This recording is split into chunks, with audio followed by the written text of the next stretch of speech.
வணக்கம். ஜெம் செய்திகளுக்காக நான் உங்கள் குணா. இந்திய நேரப்படி இரவு 8:30 மணி செய்திகள். முதலில் ஜெம் தலைப்பு செய்திகளை காணலாம். எதிர்வரும் சட்டமன்ற தேர்தலில் திமுக ஆட்சியை அகற்ற தமிழக மக்கள் தயாராகிவிட்டனர். திமுக அரசு இந்துக்களுக்கு விரோதமானது என பியூஷ் கோயல் பேட்டி. மத்திய அமைச்சர் பியூஷ் கோயலை சந்தித்து டிடிவி தினகரன் கூட்டணியில் இணைந்திருப்பது அரசியலில் பல்வேறு கேள்விகளை எழுப்பியுள்ளது. நாங்கள் எப்போதும் மற்ற கட்சிகளை விமர்சிக்க மாட்டோம். கட்சிகளில் நீங்கள் செய்த உழைப்பை நாங்கள் மறுக்க மாட்டோம் என சென்னை பனையூரில் தமிழக வெற்றிக் கழகத்தின் ஆதவ் அர்ஜுனா பேட்டி. அமமுக பொதுச் செயலாளர் டிடிவி தினகரனின் அரசியல் அனுபவமும் யூகங்களும் திமுக ஆட்சியை அகற்ற முக்கிய பங்கு வகிக்கும். தமிழக பாஜக முன்னாள் தலைவர் அண்ணாமலை கருத்து. தமிழக வெற்றிக் கழக தலைவர் விஜயின் கீழ் அனைவரும் தொண்டர்கள்தான். கே.ஏ. செங்கோட்டையனுடன் மனக்கசப்பு என்பதெல்லாம் கிடையாது என தமிழக வெற்றிக் கழக பொதுச் செயலாளர் புஷி ஆனந்த் உரை. இனி விரிவான செய்திகளை காணலாம். எதிர்வரும் சட்டமன்ற தேர்தலில் திமுக ஆட்சியை அகற்ற தமிழக மக்கள் தயாராகிவிட்டனர் என்றும் திமுக அரசு இந்துக்களுக்கு விரோதமானது என்றும் பியூஷ் கோயல் தெரிவித்துள்ளார். செங்கல்பட்டு மாவட்டம் மதுராந்தகத்தில் வரும் 23ஆம் தேதி நடைபெறவுள்ள தேசிய ஜனநாயக கூட்டணியின் தேர்தல் பிரச்சார பொதுக்கூட்டத்தில் கலந்து கொள்வதற்காக பிரதமர் நரேந்திர மோடி தமிழகத்திற்கு வருகை தர உள்ளார். இதனை முன்னிட்டு பாதுகாப்பு பணிகள் தீவிரப்படுத்தப்பட்டு வருகின்றன. இந்த நிலையில் பொதுக்கூட்டத்திற்கான ஏற்பாடுகளை மத்திய அமைச்சரும் தமிழக பாஜக பொறுப்பாளருமான பியூஷ் கோயல் பார்வையிட்டார். அதன் பின்னர் செய்தியாளர்களை சந்தித்து பேசினார். அப்போது பிரதமர் நரேந்திர மோடி பங்கேற்க உள்ள பொதுக்கூட்டத்திற்கான ஏற்பாடுகளை பார்வையிட்டேன் என்றும் இந்த பொதுக்கூட்டத்தில் ஒரே மேடையில் பிரதமர் நரேந்திர மோடி, எடப்பாடி பழனிசாமி மற்றும் அன்புமணி ராமதாஸ் ஆகியோர் பங்கேற்கின்றனர் எனவும் பிரதமர் நரேந்திர மோடி பங்கேற்கும் கூட்டம் ஊழல் திமுக அரசின் முடிவிற்கான தொடக்கமாகும் என்றும் எதிர்வரும் சட்டமன்ற தேர்தலில் திமுக ஆட்சியை அகற்ற தமிழக மக்கள் தயாராகிவிட்டனர் என்றும் திமுக அரசுக்கும் இந்துக்கள் விரோதமானது என்றும் பியூஷ் கோயல் தெரிவித்துள்ளார். மத்திய அமைச்சர் பியூஷ் கோயலை டிடிவி தினகரன் சந்தித்து கூட்டணியில் இணைந்திருப்பது அரசியலில் பல்வேறு கேள்விகளை எழுப்பியுள்ளது. சென்னை அடுத்த வானகரத்தில் கடந்த ஆண்டு டிசம்பர் மாதம் 10ஆம் தேதி நடைபெற்ற அதிமுக பொதுக்குழு கூட்டத்தில் சட்டசபை தேர்தலில் கூட்டணி குறித்து முடிவெடுக்க முழு அதிகாரமும் கட்சியின் பொதுச் செயலாளர் எடப்பாடி பழனிசாமிக்கு வழங்கப்பட்டது. ஆனால் இன்றைக்கும் அம்மா மக்கள் முன்னேற்ற கழக பொதுச் செயலாளர் டிடிவி தினகரன் தங்கள் கட்சி நிர்வாகிகளுடன் ஆலோசனை நடத்திவிட்டு மத்திய அமைச்சரும் தமிழக தேர்தல் பொறுப்பாளருமான பியூஷ் கோயலை சந்தித்து தேசிய ஜனநாயக கூட்டணியில் இணைவதாக அறிவித்தார். தமிழக சட்டசபை தேர்தலில் தேசிய ஜனநாயக கூட்டணிக்கு தலைமை தாங்குவது அதிமுக தான் என்றும் முதலமைச்சர் வேட்பாளரும் எடப்பாடி பழனிசாமி என்றுதான் ஏற்கனவே அறிவிக்கப்பட்டு விட்டது. அப்படி இருக்கும்போது எடப்பாடி பழனிசாமியை டிடிவி தினகரன் சந்தித்து கூட்டணியில் இணையாமல் மத்திய அமைச்சர் பியூஷ் கோயலை சந்தித்து இணைந்திருப்பது தமிழக அரசியலில் பல்வேறு கேள்விகளை எழுப்பியுள்ளது.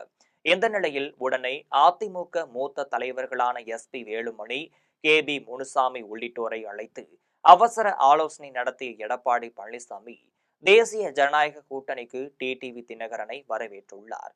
பதிலுக்கு டிடிவி தினகரனும் எடப்பாடி பழனிசாமிக்கு நன்றி தெரிவித்துள்ளார். நாங்கள் எப்போதும் மற்ற கட்சிகளை விமர்சிக்க மாட்டோம் என்றும் அந்த கட்சிகளில் நீங்கள் செய்த உழைப்பை நாங்கள் மறுக்க மாட்டோம் என்றும் சென்னை பனையூரில் தமிழக வெற்றிக் கழகத்தின் ஆதவ் அர்ஜுனா தெரிவித்துள்ளார். பல்வேறு மாற்று கட்சியிலிருந்து 392 பேர் என்று தமிழக வெற்றிக் கழகத்தில் தங்களை இணைத்துக் கொண்டனர். சென்னை பனையூரில் உள்ள தமிழக வெற்றிக் கழக தலைமை அலுவலகத்தில் நடைபெற்ற நிகழ்ச்சியில் தலைமை நிர்வாகிகள் அனைவரும் பங்கேற்றனர். நிகழ்ச்சியை தொடர்ந்து ஆதவ் அர்ஜுனா செய்தியாளர்களை சந்தித்து பேசினார். அப்போது அரசு என்பது பதவி பெறுவதற்கான பாதை அல்ல, மக்களுக்கு பணியாற்ற வேண்டிய கடமை என்றும் அந்த கடமையை பணியாற்ற தமிழக வெற்றிக் கழகம் உங்களை அழைத்து வந்துள்ளது எனவும் தமிழக வெற்றிக் கழகம் அரசியல் அல்ல, நேர்மையான அரசியல், ஊழலுக்கு இடம் தரும் அரசியல் அல்ல என்றும் மக்களை மைய அரசியல் என்றும் ஆதவ் அர்ஜுனா தெரிவித்தார். மேலும் ஜெயலலிதாவும் கருணாநிதியும் இறந்த பிறகு 2 கட்சிகளும் மக்களின் வெறுப்பை சம்பாதித்துள்ளது என்றும் நம்பிக்கையில்லா தலைவர்கள் கூட்டணியை உருவாக்கும் போது அதை சார்ந்த தலைவர்கள் மக்களிடம் நம்பிக்கையை உருவாக்க முடியாது எனவும் ஆளும் கட்சி எதிர்க்கட்சி இரண்டுமே மக்களின் ஈர்ப்பை இழந்துள்ளது எனவும் தமிழக வெற்றி கழகத்தில் பெண்களின் வாக்கு சதவீதம் 80% தாண்டி செல்கிறது என்றும் தமிழக வெற்றி கழகத்தின் ஆதவ் அர்ஜுனா தெரிவித்துள்ளார். அமமுக பொதுச் செயலாளர் டிடிவி தினகரனின் அரசியல் அனுபவமும் வியூகங்களும் திமுக ஆட்சியை அகற்ற முக்கிய பங்கு வகிக்கும் என்று தமிழக பாஜக முன்னாள் தலைவர் அண்ணாமலை தெரிவித்துள்ளார். அம்மா மக்கள் முன்னேற்ற கழக பொதுச் செயலாளர் டிடிவி தினகரன் தேசிய ஜனநாயக கூட்டணியில் இணைந்துள்ளது பற்றி தமிழக பாஜக முன்னாள் தலைவர் அண்ணாமலை தனது எக்ஸ் பக்கத்தில் பதிவு ஒன்றை பதிவிட்டுள்ளார்.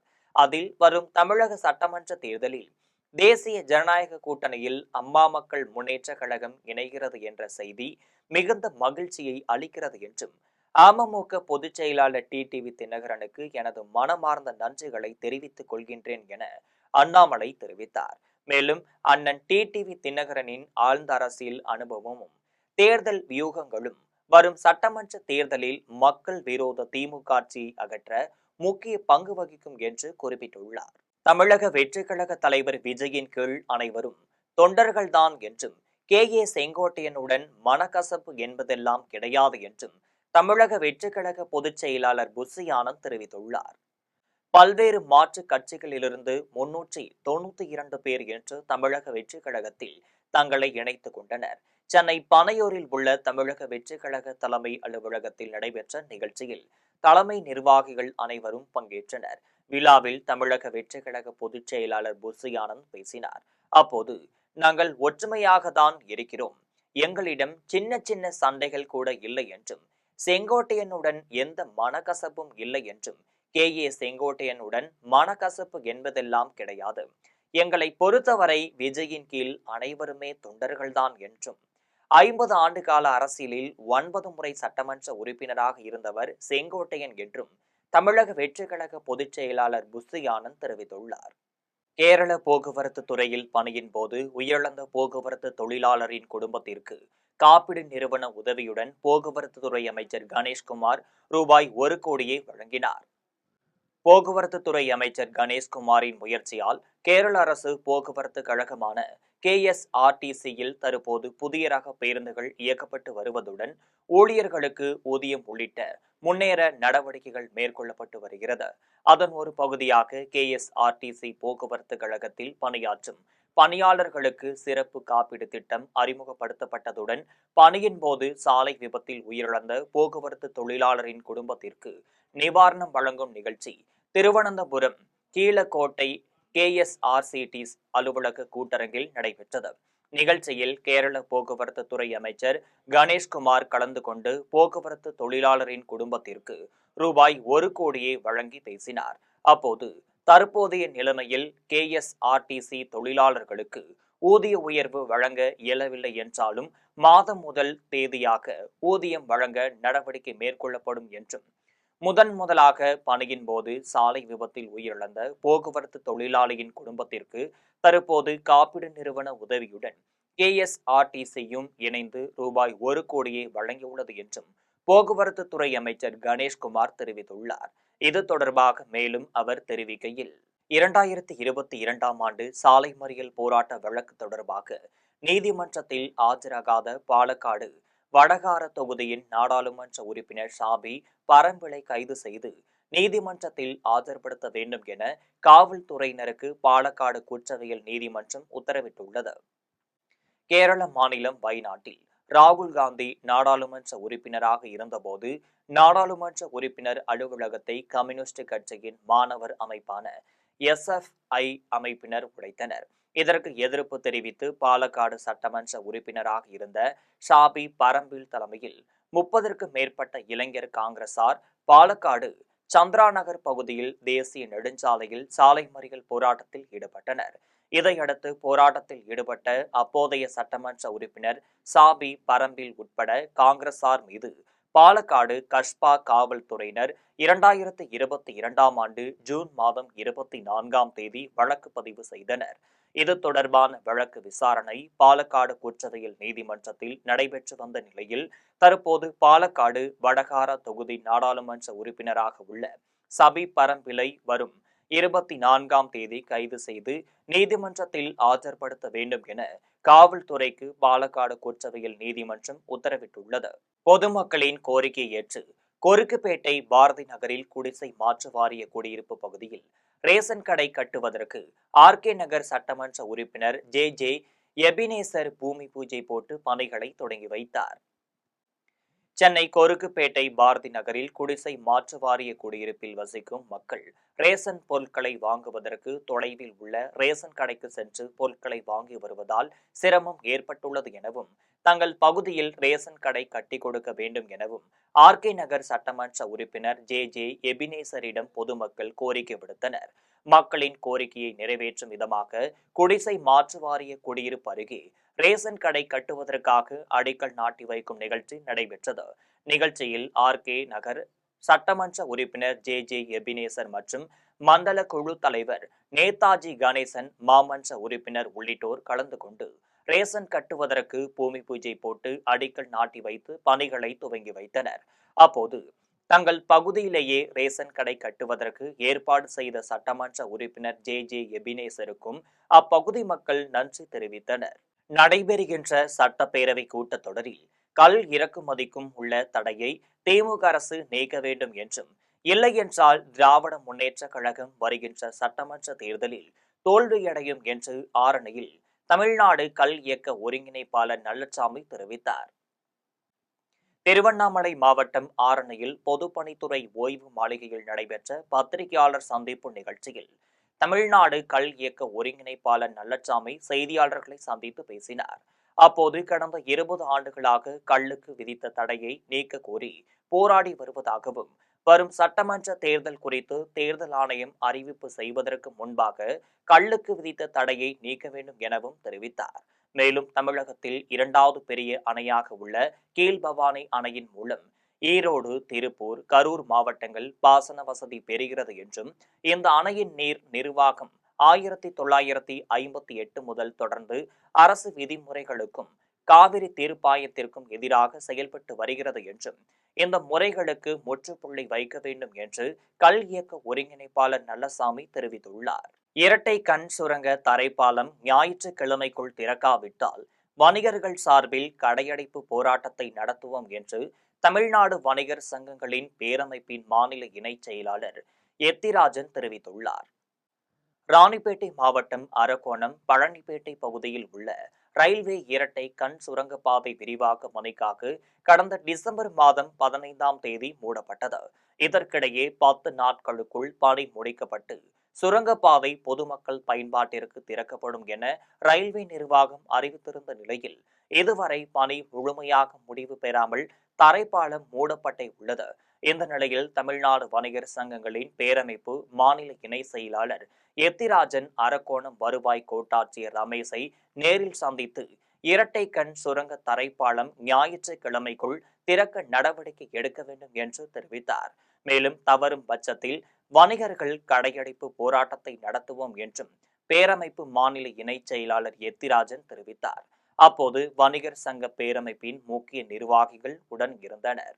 அம்மாப்பேட்டையில் பொங்கல் பண்டிகையில் விற்பனை செய்வதற்காக அறுவடை செய்த கரும்புகளை விற்பனை செய்ய விடாமல் தடுத்த காவல்துறையை கண்டித்து பல்லவராயன்பேட்டை சாலையின் குறுக்கே கரும்பு லோடு வாகனங்களை நிறுத்திவிட்டு விவசாயிகள் சாலை மறியல் போராட்டத்தில் ஈடுபட்டனர்.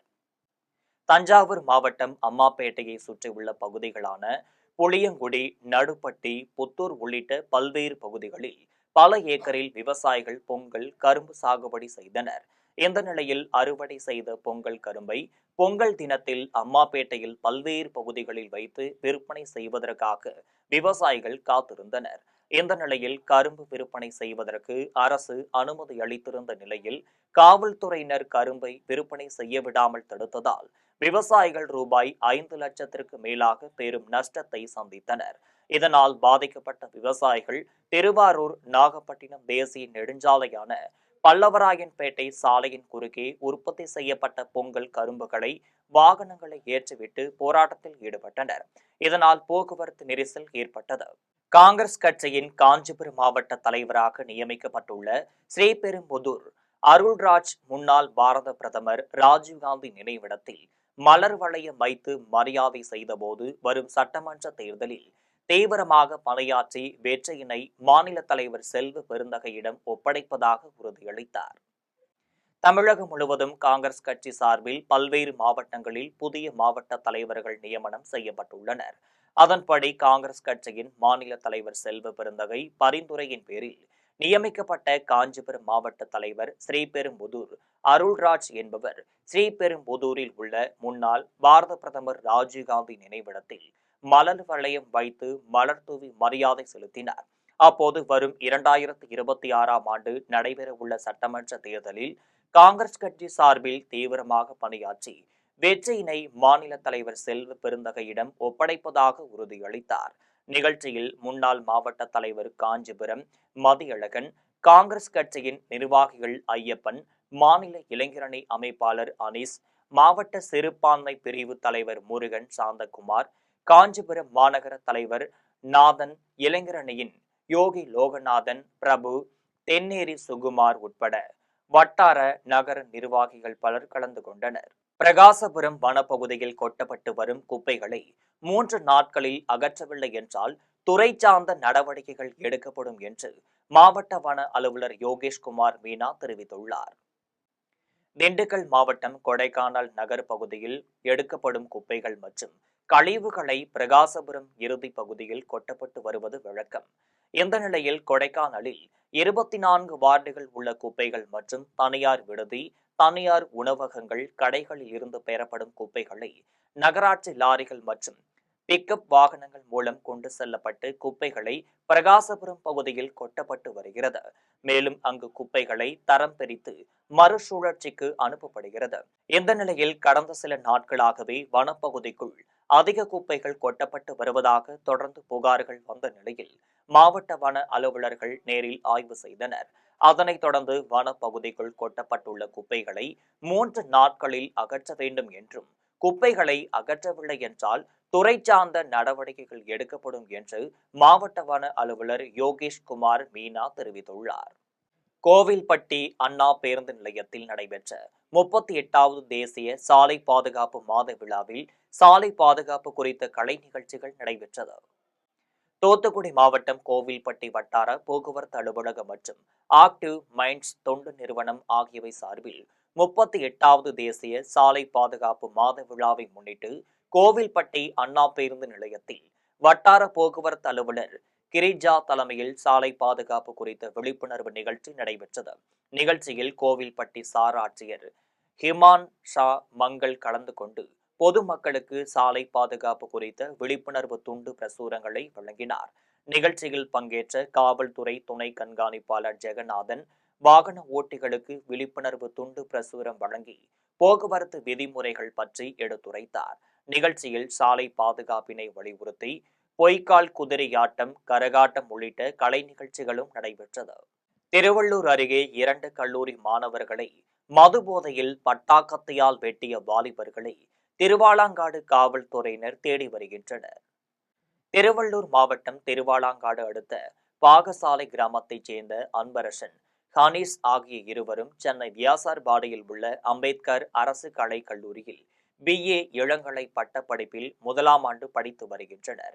இருவரும் கல்லூரியை முடித்துவிட்டு வழக்கம் போல் மணவூர் ரயில் நிலையத்திலிருந்து லட்சுமி விலாசபுரம் பகுதியில் சென்றபோது எதிர் திசையில் இருசக்கர வாகனத்தில் அதிவேகத்தில் விபத்தை ஏற்படுத்தும் வகையில் மது போதையில் வந்த இளைஞர்களை கல்லூரி மாணவர்கள் தட்டி கேட்டனர். இதனால் ஆத்திரமடைந்த வாலிபர்கள் கையில் வைத்திருந்த பட்டாக்கத்தியால் கல்லூரி மாணவர்களை தலை, கை, கால் உள்ளிட்ட உடல் முழுவதும் தாக்கிவிட்டு தப்பி சென்றனர்.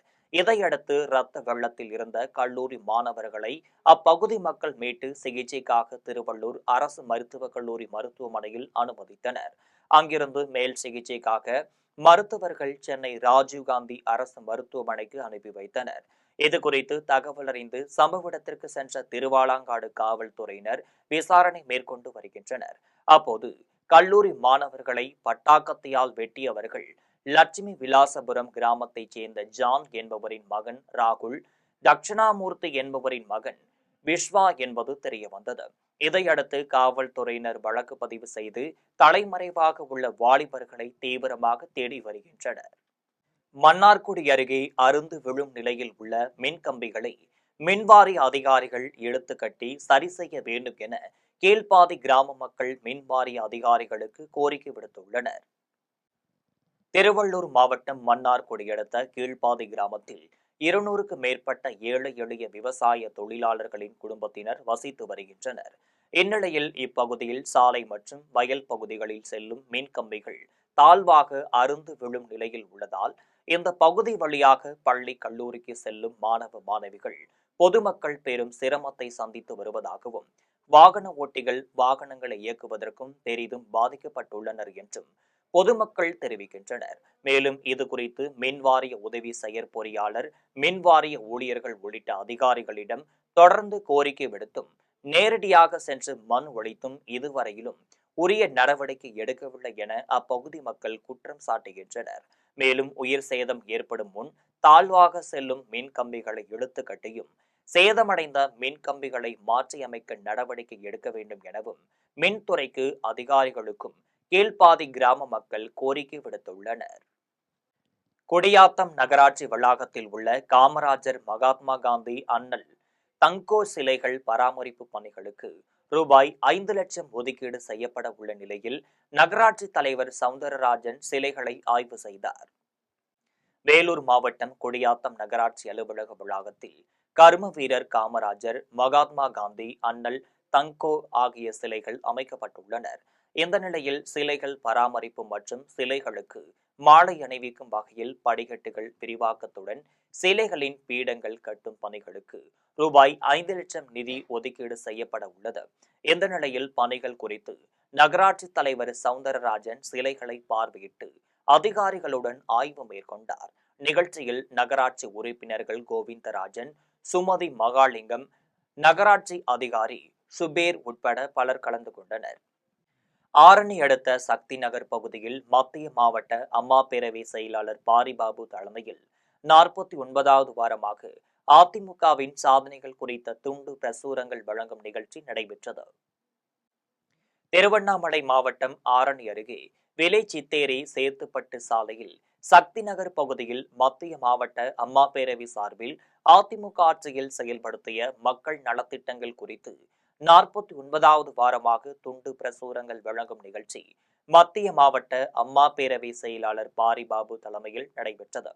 நிகழ்ச்சியில் ஒன்றிய செயலாளர் கஜேந்திரன் ஏற்பாட்டில் நடைபெற்ற நிகழ்ச்சியில் கழக நிர்வாகிகள் 50க்கும் மேற்பட்டோர் கலந்து கொண்டு வீதி வீதியாக நடந்து சென்று மக்களிடையே துண்டு பிரசுரங்களை வழங்கினர். அதனைத் தொடர்ந்து எம்ஜிஆரின் பிறந்த நாளையொட்டி பொதுமக்களுக்கு நலத்திட்ட உதவிகளை வழங்கினர். நிகழ்ச்சியில் ஒன்றிய அம்மா பேரவை செயலாளர் சதீஷ், நகர செயலாளர் அசோக்குமார், மாவட்ட இலக்கிய அணி செயலாளர் ஜெகன் உட்பட கழக நிர்வாகிகள் பலர் கலந்து கொண்டனர். நெல் அறுவடை பணிகளுக்கு தனியார் நெல் அறுவடை இயந்திரங்களின் உரிமையாளர்கள் அதிக அளவில் வாடகை கட்டணம் வசூலிப்பதாக விவசாயிகள் குற்றம் சாட்டியுள்ள நிலையில் முத்தரப்பு கூட்டத்தில் இயந்திரங்களின் வாடகை கட்டணத்தை நிர்ணயித்து மாவட்ட ஆட்சியர் அறிவித்துள்ளார். தஞ்சாவூர் மாவட்டத்தில் சம்பா, தாளடி பயிர் சுமார் 4 லட்சம் ஏக்கரில் சாகுபடி செய்யப்பட்டுள்ளது. தற்போது வெளி மாவட்டங்களிலிருந்து தனியார் இயந்திரங்கள் மூலம் நெல் அறுவடை பணிகள் நடைபெற்று வருகிறது. இதனிடையே தனியார் அறுவடை இயந்திரங்களின் உரிமையாளர்கள் நெல் அறுவடைக்கு அதிக அளவில் பணம் வசூலிப்பதாக குற்றச்சாட்டு எழுந்துள்ள நிலையில் தனியார் நெல் அறுவடை இயந்திரங்களுக்கான வாடகை தொகையினை நிர்ணயம் செய்ய வேண்டும் என விவசாயிகள் கோரிக்கை வைத்தனர்.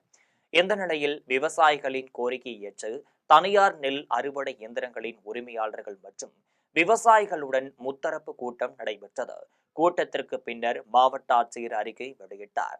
அதில் தனியார் பெல்ட் டைப் நெல் அறுவடை இயந்திரங்களுக்கு 1 மணி நேரத்திற்கு வாடகையாக ரூபாய் 2600 வசூலிக்கலாம் எனவும், தனியார் டயர் டைப் நெல் அறுவடை இயந்திரங்களுக்கு 1 மணி நேரத்திற்கு வாடகையாக ரூபாய் 1800 வசூலிக்கலாம் எனவும், வேளாண்மை பொறியியல் துறையின் பெல்ட் டைப் அறுவடை இயந்திரங்களுக்கு 1 மணி நேரத்திற்கு வாடகையாக ரூபாய் 1880 வசூலிக்கலாம் எனவும், டயர் டைப் அறுவடை இயந்திரங்களுக்கு 1 மணி நேரத்திற்கு வாடகையாக ரூபாய் 1160 வசூலிக்கலாம் எனவும் நிர்ணயம் செய்து மாவட்ட ஆட்சியர் அறிக்கை வெளியிட்டுள்ளார்.